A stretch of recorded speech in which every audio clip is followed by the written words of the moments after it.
I have to say, this block is wrong. I made this block wrong.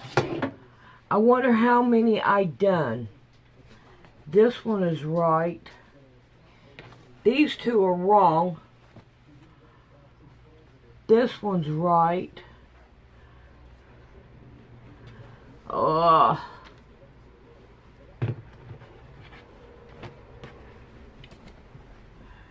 white is supposed to be over here. That one's wrong. Wrong. Right. Right. Wrong. Wrong. Wrong. Right. Okay, I am not going back and fixing them. I have to take everything apart. It is not worth it. But the white is supposed to be on this side with the white. Like this one right here.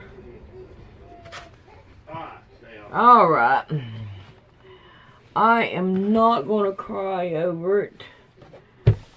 I am just going to go on with it. Alright. That right there's the next one I got to do. Alrighty. Let's cry over it.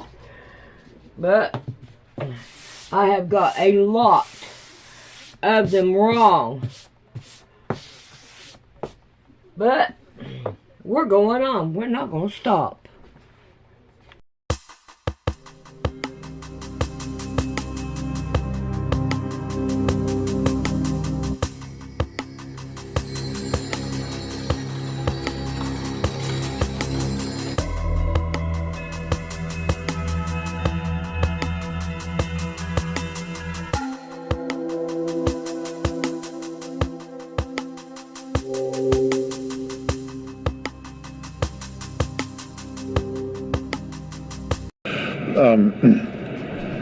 Living longer does have some drawbacks. For one thing, their bodies do not heal as quickly as ours. If they break a leg, and they're very fragile, so they break easy, it may take their bones 5 Earth years to heal. Whereas, as you know, a young person, when I was young, if I broke a leg, could heal up in, I don't know, a few weeks or so. I'm not a medical doctor, but would heal up much faster.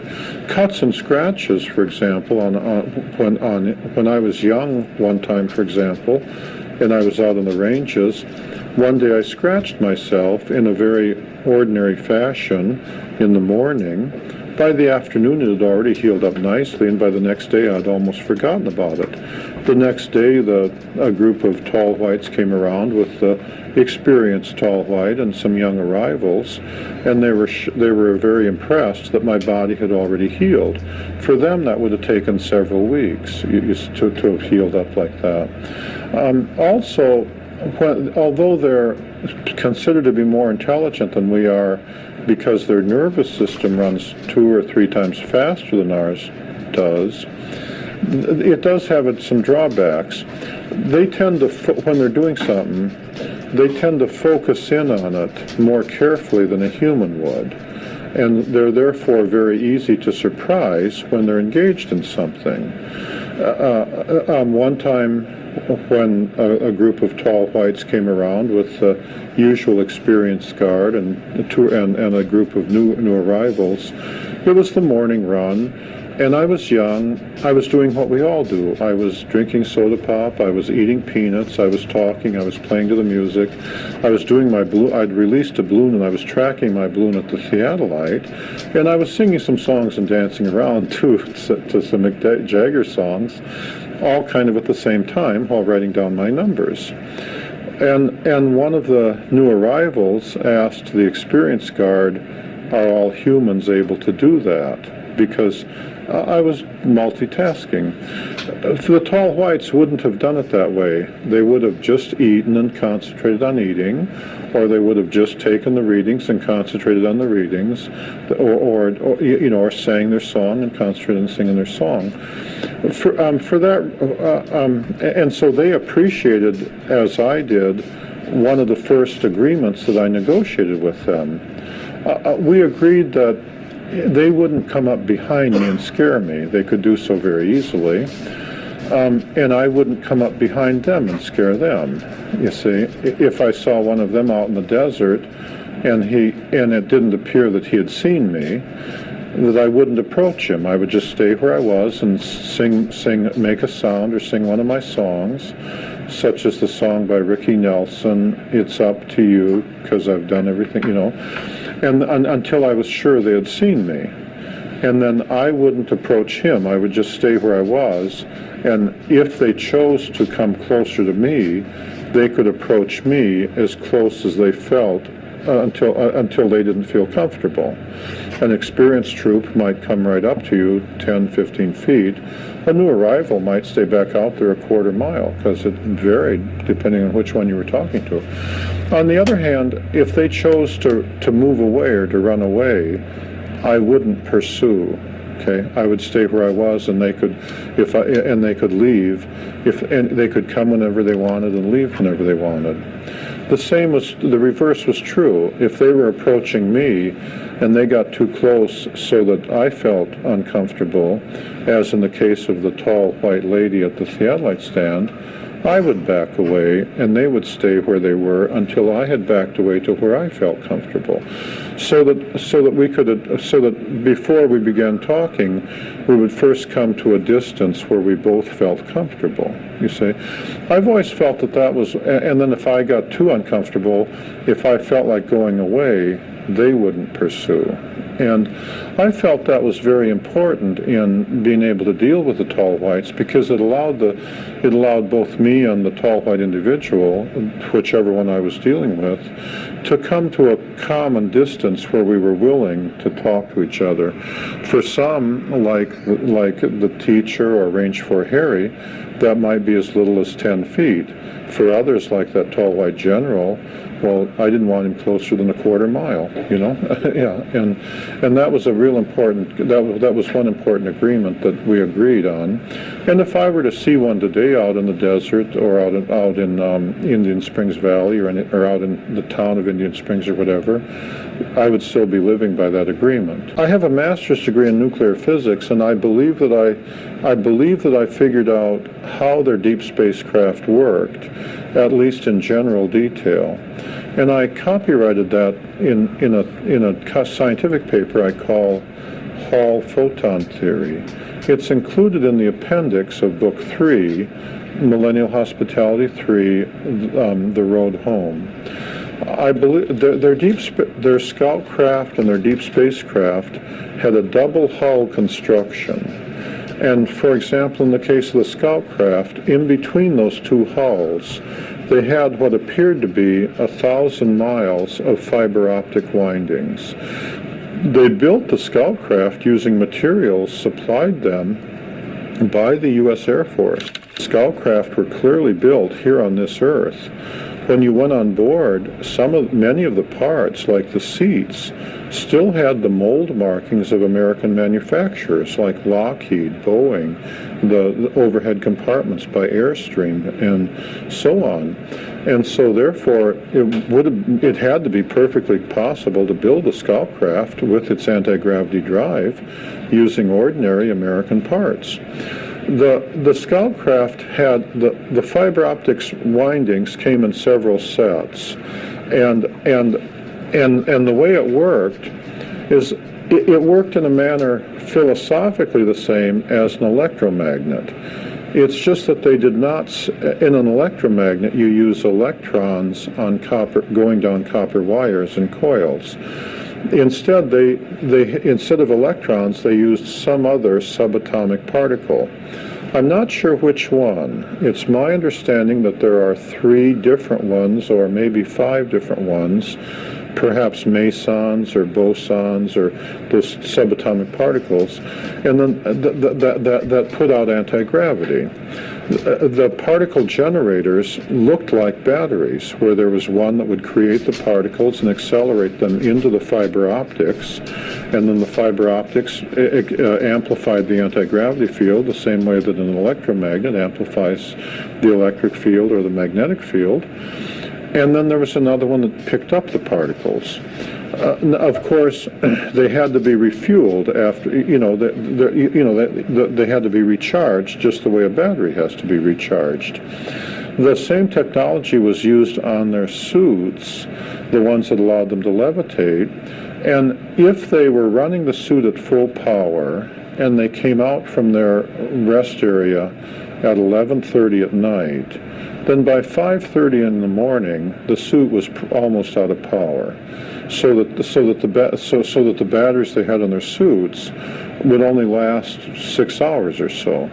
The batteries on the deep spacecraft obviously also had a limit to how long, had to be recharged periodically, although I'm not sure how long that limit was, but it perhaps depended on the craft. The deep spacecraft would arrive and leave on schedule, and the shortest schedule was 2.5 months. The longest schedule that I saw was 5 years. So they had to be able to carry fuel to recharge the batteries for that long, or their technology had to allow the batteries to be recharged for that long. But they did have to be recharged. You did have to periodically stop and put in a new power source. The outer set of coils served to streamline the craft for travel within space itself. And when the outer set of coils were powered up, it also protected them from the forces of acceleration and deceleration. As I described in Book 2, it was common to see the scout craft, if it were sitting out in the desert some distance, and perhaps, say, 3 miles, when it was sitting there unpowered, it would just look like a white ellipsoid with windows and the way you'd expect. When they powered up the outer set of coils, it would take on a fuzzy appearance. The outer field obviously protected them from radiation in space as well. Then when they lifted up off the desert, if they had the outer coils energized, they were capable of tremendous performance. It was common to see the scout craft accelerate from 0 to 8,000 miles an hour, travel just a short distance, like 7 miles or 10 miles, stop and set down again, and then turn off the coils. The people on board didn't belt themselves in. They just sat in chairs the way we do, because they didn't feel the force of acceleration. If they did not have the coils powered up, however, if they were bringing the scout craft in real close, like if they were going to park it beside the Range 3 lounge, they would turn off the outer set of coils while they were still some distance away, because the field coming off that outer set of coils extended a great distance from the craft. Of course, before they turned off the coils, they would first slow to maybe 3 or 5 miles an hour, and then once they turned off the coils, then they drove it like a baby buggy, okay? Then they just came in real slow and landed like at 2 or 3 miles an hour. And when they took off, if they hadn't charged up the coils, then they would be traveling just 2 or 3 miles an hour. They'd be traveling like a baby buggy. And they wouldn't, but it wasn't until they'd powered up that other set of coils that they would start doing high-speed performance. Powering up the coils took a little while, just like turning on an electromagnet. It was common for it to take as long as 10 seconds for the coils to power up. Because the particles that are running through the fiber optics are subatomic particles that do decay, the coils would heat up if you ran at full power for too long. And the tall whites were always very conscious of the temperature of the coils. And therefore, it was very common to see them when they sat down on the desert, on occasion, especially on hot days, to get out and open up the panels on the outside of the deep space, on the outside of the scout craft, obviously just letting the coils cool off. It doesn't mean the coils were necessarily too hot, but they liked the coils running cold, and they were always very conscious of the coil temperature. On that day, that scout craft suffered a meltdown of the fiber optics. Now that, as I remember, was a Wednesday, and they worked on that craft from Wednesday, 24 hours a day, till the following Monday morning, just getting enough coils repaired so that they could lift off and take it back to the base. And in order to take it back to the base, they had to bring out 2 extra scout craft. In the meantime, they brought out several others with mechanics and stuff. And they had to nurse it back to base by running 2 extra scout craft on each side, just to get it back to base where they could fiddle with the coils. Recovering from a coil meltdown was obviously a big problem for them. I never saw any humans working on the coils. The tall whites were I never saw any Air Force personnel or anybody out there with them. The tall whites always reserved the option, or anything to do with the coils, they always wanted only tall whites on there. As far as I know, I'm the only human that got anywhere close to the coils. I got to within a few hundred feet before their guard blocked my way and made it clear that he didn't want me to go any closer. It might have been because since they're running subatomic particles, maybe he was just concerned about the radioactive fields coming off it, but he didn't want me up there touching him or anything. You know, I've been on board the Scout craft, but not on board the Deep Spacecraft. The Deep Spacecraft, which are the same design and the same technology but much larger, are titanium black, right? The one that came in damaged with meteor damage. I got closer to that one than any of the other deep spacecraft. That one I got within a few hundred feet of as it came by me in the snowstorm.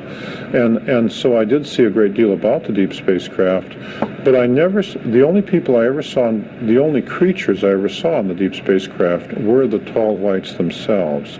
On the Scout craft, however, it was common to see American U.S. Air Force generals on the Scout craft along with their tall white counterparts. That was very common, and I myself was on the Scout craft. However, they never came to just take me for a joyride. You know, they never came to say, oh, let me show you the sun and the moon and the stars. I don't know, maybe they would have if I'd asked them, but they knew that we had rank and that I was an enlisted man, the lowest of the low. You know, if there's a latrine to be cleaned, I'll be the one doing the work. And they were well aware that generals who show up with 4 stars were given the orders, and I was pretty much taking them, you know. So it's not like they, you know, it's not like they ever came purely to entertain me with their Scout craft. On occasion, when I was on board their Scout craft, remember they had several new arrivals who were part of the technology transfer, and their motivation for taking me on the board the Scout craft on that particular day appeared to be that the new arrivals who were afraid of me had to practice coming up to Charlie and saying, hello, Charlie, and then once having gotten to within 10 feet of the gorilla, then they would back away and stay out there like 20 feet. They'd so bravely faced me down in the sagebrush, I guess.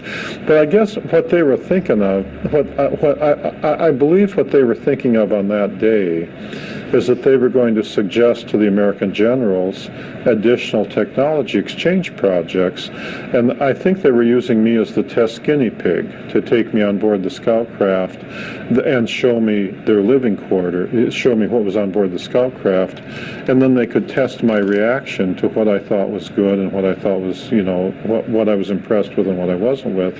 And then I think they were saying, therefore, then when they went and talked to the American generals, they could say, we'll make this better for you and that not so good for you. Or, you know, we'll make this better for you, we can help you here. The Scout craft was made completely out of American parts and looked like an RV trailer. When you went on board, it was ellipsoidal, and the Scout craft was white with windows on both sides, and more windows. The door, when you looked at the front of when you were standing looking at the front of the Scout craft, the door was on that craft was on the right. Since they were all made here, there was a number of different variations in the design, and the windows on that side extended further back than on the left side. There were no windows on the back, none on the top, none on the bottom, and only one door, the one on the right, which opened from the top, and much like a Learjet, or some Learjets. When you went on board, there was a bulkhead about a third of the way back.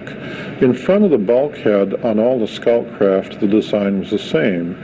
There were 5 seats without seat belts that you just sat in. Those tall whites are not built strong like we are, and so the idea of belting themselves in would damage their bodies. There was 2 seats for the pilot and the co-pilot, and then 3 other seats in the front.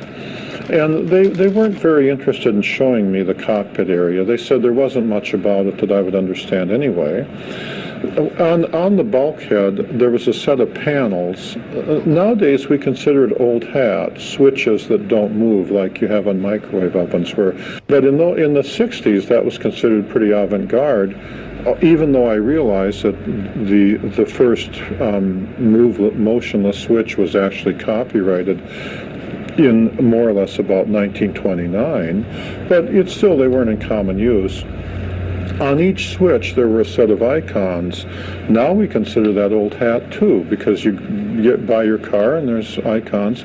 But in the 60s, that was considered pretty avant-garde. The icons were pretty ordinary. One controlled the outside lights, and it looked like the sun. One controlled the inside lights. And so in terms of the icons, there wasn't, or the hieroglyphs on the switches, they weren't very different than, say, hieroglyphs on the Egyptian pyramids or the icons that you see on a modern-day automobile. Behind the bulkhead, there were at least 3 or 4 different designs depending on which model of the scout craft you were looking at. In the RV model, the one that on that day that I was on, what was behind the bulkhead was an ordinary RV.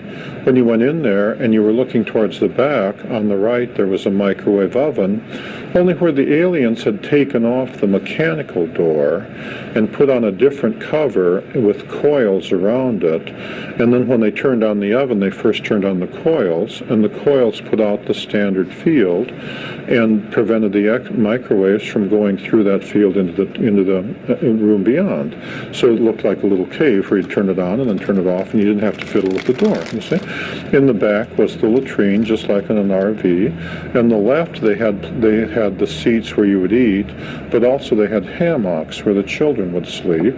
And then they had the overhead compartments and a few storage things in the back, although not a great many of them.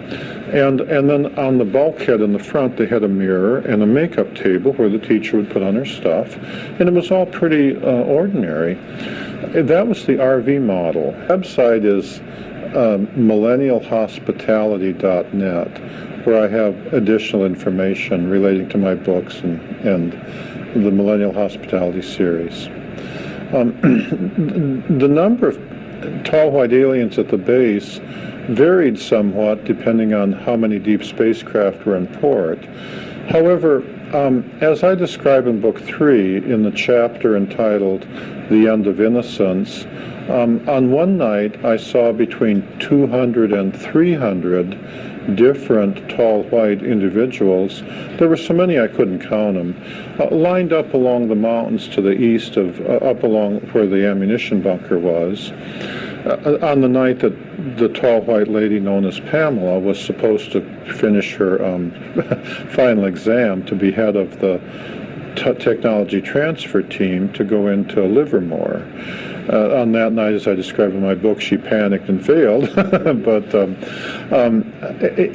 in amongst those 200 or 300 tall whites, and that's just an estimate because I couldn't. It was a crowd of people, and I couldn't count them all. There were also American Air Force personnel, nobody below the rank of colonel. There was like a 4-star general, a 3-star general. There were several of them. There were also several American government people in civilian clothing over there. The tall white individuals that they were talking to appeared to come from all walks of life. Some of the tall whites were clearly the tall white equivalent of generals. Others were clearly the equivalent of tall white civilian government people. But there were an awful lot of tall whites who weren't obviously part of the military, but were just women and children. At one point, for example, the tall white lady whose CIA name was the teacher was standing out in front of the line with a group of children around her and was pointing out the position of the balloon that I had released and where it was in the sky for them to all watch the balloon floating. And so the tall whites had a social structure, a division of labor, very similar to our own. And so some were military people, some were medical people, and they had personalities accordingly. On that night, there were, I counted between 35 and 50, perhaps as many as 75 scout craft that had parked in the part of the desert that I had dubbed the parking area. There were so many I lost count of the number of, I couldn't count them all, but I estimated that somewhere between 35 and 50 was a reasonable count, but there may have been 75. So the number of tall white individuals and scout craft, was at least that large.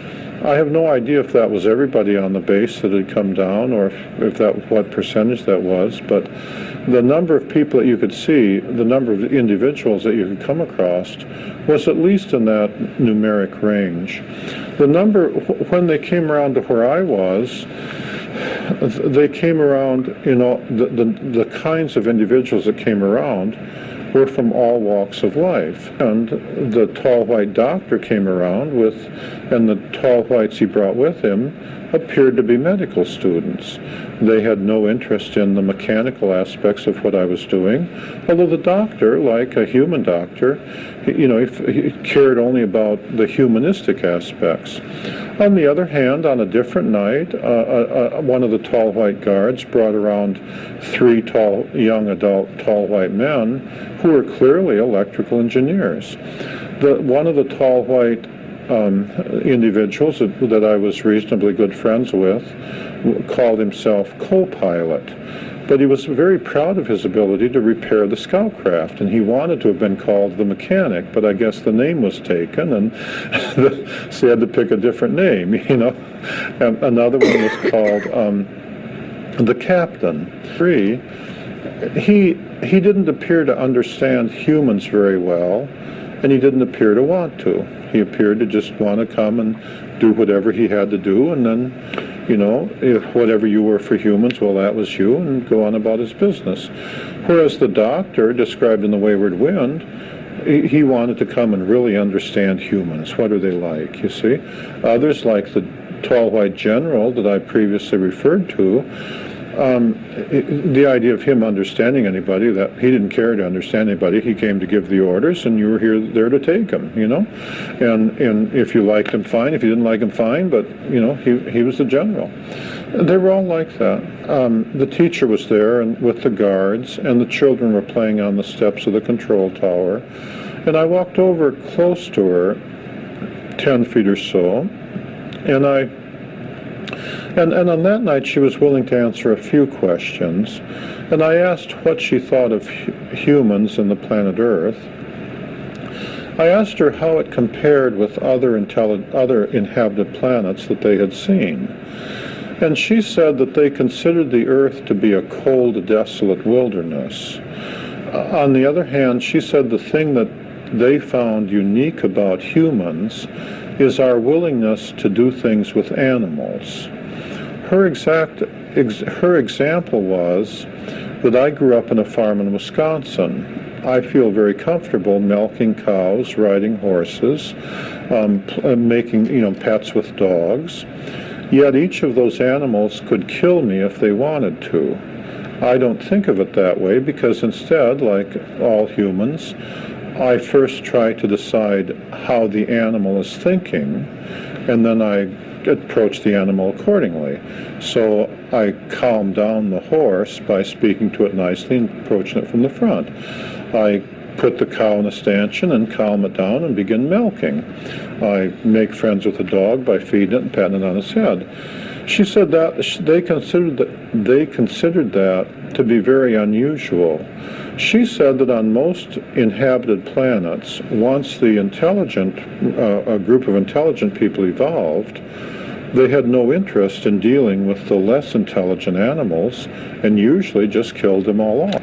They had no intent. That she pointed out that I felt comfortable with pets of cows, making pets of dogs, making pets of, she referred to the time a few days earlier that I'd been down playing with some of the dogs that really weren't my dogs, but from people that lived in the housing area, feeding them and teaching them to roll over and sit up. She said usually the intelligent people just, don't care what the dog thinks, just shoots them, and they found humans to be very unusual in that regard. And the way she described it is because we were willing, even though we were intelligent, we were willing to try to think like less intelligent animals. They always came armed. Now the children weren't armed, and the adults that were very old typically weren't armed. But the young adults and the adults that weren't too fragile, they always came armed. Their weapons typically appeared to be look like white pencils with a certain squarish cross-section. The young adults typically carried weapons that were perhaps 6 inches long. The older adults typically carried weapons that were longer, presumably with greater power. The weapon worked like a microwave laser. The weapon could be adjusted for frequencies appropriate for different elements. If they adjusted it for the frequency of sodium, for example, in the human nerves there are sodium atoms and calcium atoms, and if they adjust